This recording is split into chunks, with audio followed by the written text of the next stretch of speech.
If c is a constant, then the solution of dy by dx is equal to 1 plus y square is அப்படின்னு கேட்டிருக்காங்க. இந்த question பார்த்தீங்கன்னா gate civil engineering அதில் 1999 1999 கேட்ட ஒரு question. அதுதான் இந்த வீடியோவில் நம்ம சால்வ் பண்ணி சில கான்செப்ட் கற்றுக்கலான் இருக்கோம். போகலாமா? இது வந்து differential equation dy by dx plus 1 plus y square. எழுதிக்கலாமா? சொல்யூஷன்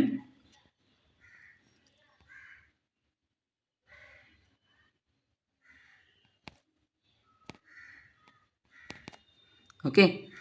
நம்ம இப்போ எந்த மெத்தட் யூஸ் பண்ண போகிறோன்னா, டிஃப்ரென்ஷியல் ஈக்குவேஷன் சால்வ் பண்ணுறதுக்கு நிறைய மெத்தட் இருக்குது. அதில் ஒரு மெத்தட் வந்து variable separable method. Variable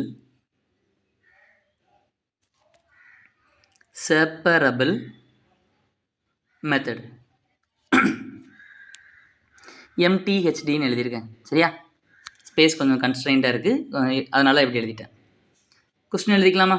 dy by dx is equal to 1 plus y square.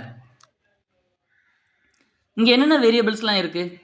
yன்னு ஒரு வேரியபிள் இருக்குது, xன்னு ஒரு வேரியபிள் இருக்குது.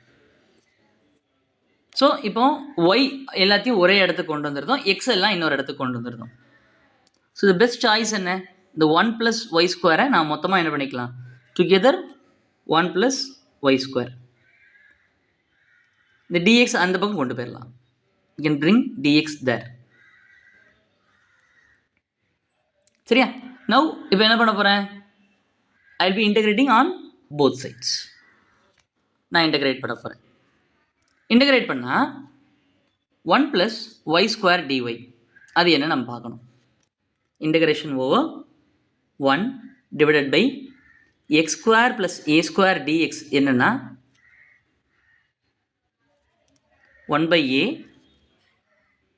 tan inverse of x by a. ஆர்குமெண்ட்டில் x by a இருக்கும். இப்போ நான் என்ன பண்ண போகிறேன்? ஸோ அந்த ஈக்குவேஷனை கொஞ்சம் மறுபடியும் பார்க்கலாம். லெஃப்ட் சைடில் இருக்கிற equation 1 plus y square dy. நமக்கு இன்டகிரேட்டிங் வேரியபிள் இங்கே என்ன இருக்குது? y. ஸோ இவங்க y. இங்கே x இருக்குது, இந்த x இருக்குது. Where should I place x? tan inverse of x இருக்கிற இடத்துல நம்ம என்ன ரீப்ளேஸ் பண்ண போகிறோம்? y. ஸோ இப்போ நம்ம கொஞ்சம் நல்லா செக் பண்ணோன்னா என்ன இருக்குது உங்களுக்கு? a ஸ்கொயர் ஈக்குவல் டு இங்கே 1 ஸ்கொயர் இருக்கிற மாதிரி எடுத்துக்கலாம். 1 square is also equal to 1. அதனால் என்ன ஆக போகுது? ஏக்கு பதிலாக I can replace 1. a square equal to 1, a is equal to 1. So அதை எழுதிட்டோம். 1 divided by a, 1 divided by 1. So நமக்கு ஆன்சர் என்ன? tan inverse of y அப்படின்னு இருக்க போகுது. ஸோ லெஃப்ட் சைடு நம்ம இன்டகிரேட் பண்ணும்போது I can write tan inverse of y. So நம்ம ரைட் சைடு இன்டகிரேட் பண்ணும்போது integration of dx is x. அப்புறம் இன்டகிரேட்டிங் கான்ஸ்டன்ட் ப்ளஸ் c எழுதுகிறோம். எழுதின பிறகு இப்போ இந்த tan இன்வர்ஸ் நம்ம என்ன பண்ணிக்கலாம்? you can make it to the other side. ரெண்டு பக்கம் நம்ம tan எடுக்கிறோம். taking tan on both sides, tan inverse of y is equal to tan of x plus c.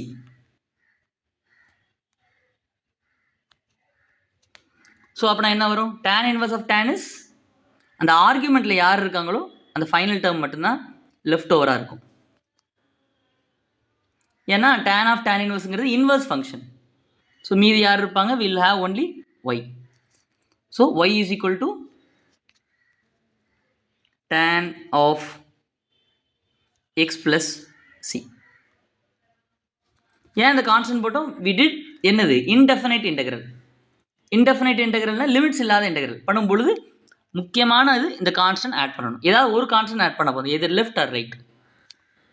So நமக்கு ஆன்சர் என்ன நமக்கு தெரிஞ்சிருக்கும். அந்த ஆன்சர் என்னங்கிறத கமெண்ட்டில் கூட சொல்லுங்கள். Thank you, bye and see you in the next video. நன்றி.